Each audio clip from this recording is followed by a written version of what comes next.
অসম চৰকাৰৰ কেবিনেটে শেহতীয়াভাৱে 9 তাৰিখ 3 মাহ 2025 তাৰিখে যি এক সিদ্ধান্ত গ্ৰহণ কৰিছে যে অসমৰ চৰাঞ্চলত বসবাস কৰা ছাত্ৰ ছাত্ৰীসকলৰ MBBSৰ কোটা বাতিল কৰাৰ কাৰণে যি এক সিদ্ধান্ত গ্ৰহণ কৰিছে এনে সিদ্ধান্তক আমি উত্তৰ পূৰ্বাঞ্চল সংখ্যালঘু ছাত্ৰ সন্থা চমুকৈ নেমছুৰ তৰফৰ পৰা আমি ধিক্কাৰ ও গৰিহণা জনাইছো। যি সময়ত মুখ্যমন্ত্ৰী ডাঙৰীয়া তথা বিজেপি চৰকাৰে দম্ভালি মাৰি কৈ থাকে অসমৰ সংখ্যালঘু অঞ্চলৰ কথা, অসমৰ চৰাঞ্চলৰ কথা, যে অসমৰ সংখ্যালঘুসকল ডক্টৰ ইঞ্জিনিয়াৰ হ'ব লাগে, মূল্য বনাব নালাগে, আৰু সেই সময়ত মুখ্যমন্ত্ৰী ডাঙৰীয়া আৰু বিজেপি চৰকাৰে MBBSৰ এই সামান্যতম 4টা কোটা বাতিল কৰি দি যিয়ে চৰম সাম্প্ৰদায়িকতাৰ নিদৰ্শন দেখুৱালে এনে কৰি অসমৰ চৰাঞ্চল তথা পিছপৰা অঞ্চলৰ লগত চৰম অন্যায় কৰিছে অসমৰ বিজেপি চৰকাৰে। গতিকে আমি উত্তৰ পূৰ্বাঞ্চল সংখ্যালঘু ছাত্ৰ সন্থা নেমছুৱে আমি চৰকাৰক আমি দাবী জনাইছো, চৰকাৰক আমি আহ্বান জনাও যে এই সিদ্ধান্তক পুনৰ বিবেচনা কৰক আৰু 4খন আসনৰ পৰিৱৰ্তে 20খন আসন চৰাঞ্চলৰ ছাত্ৰ ছাত্ৰীসকলৰ কাৰণে আপোনালোকে সংৰক্ষণ কৰাৰ ব্যৱস্থা কৰক।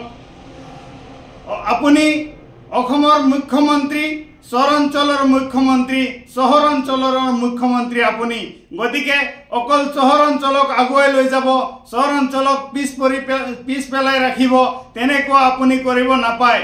মাননীয় মুখ্যমন্ত্ৰী ডাঙৰীয়া, আপুনি সকলোৰে মুখ্যমন্ত্ৰী, সকলোৰে লগত সমন্বয়ন সমবিকাশ কৰাৰ কাৰণে আপুনি সদায় কাম কৰিব লাগিব।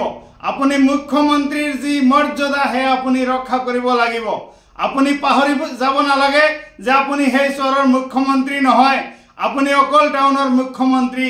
যদি এনেকুৱা আপুনি ভাবিছে তেনেহ'লে চৰম অন্যায়। কাৰণ আপোনালোকে মাদ্ৰাছা ভঙাৰ সময়ত কৈছিল যে মূল্য বনাব নালাগে, অসমৰ সংখ্যালঘু মানুহসকলক ডক্টৰ ইঞ্জিনিয়াৰ বনাব লাগে। আজি চৰাঞ্চলত বিশেষকৈ সংখ্যালঘু মুছলমানসকল বসবাস কৰাৰ কাৰণে আপুনি এনেকুৱা জনবিৰোধী তথা পিছপৰা অঞ্চলৰ ছাত্ৰ ছাত্ৰীসকলৰ কাৰণে যি এক সিদ্ধান্ত গ্ৰহণ কৰিছে এই সিদ্ধান্তক আমি ধিক্কাৰ জনাইছোঁ। এনেকুৱা সিদ্ধান্ত অচিৰেই বাতিল কৰি চৰাঞ্চলৰ ছাত্ৰ ছাত্ৰীসকলৰ কাৰণে MBBS হওক বা অন্যান্য উচ্চ শিক্ষাৰ কাৰণেই হওক আসন সংৰক্ষণ কৰাৰ কাৰণে ব্যৱস্থা গ্ৰহণ কৰক, অন্যথাই অসম কেতিয়াও আগবাঢ়ি নাযায়। আপোনাৰ যি সপোন যে ভাৰতবৰ্ষৰ ভিতৰত অসমক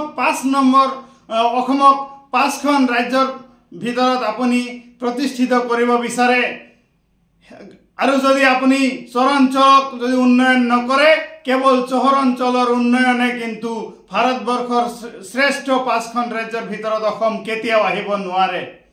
গতিকে কোনো মানুহৰ লগত, কোনো অঞ্চলৰ লগত, পিছপৰা জাতিৰ লগত ভেদভাৱ নকৰি, পিছপৰা অঞ্চলৰ ছাত্ৰ ছাত্ৰীসকলৰ লগত ভেদভাৱ নকৰি সকলোকে সম উন্নয়ন কৰাৰ স্বাৰ্থত আপোনাৰ কেবিনেটে গ্ৰহণ কৰা সিদ্ধান্তক বাতিল কৰি চৰাঞ্চলৰ ছাত্ৰ ছাত্ৰীসকলৰ কাৰণে MBBSৰ কাৰণে 20খন আসন সংৰক্ষণ কৰাৰ কাৰণে আমি আপোনাক আহ্বান জনাইছোঁ।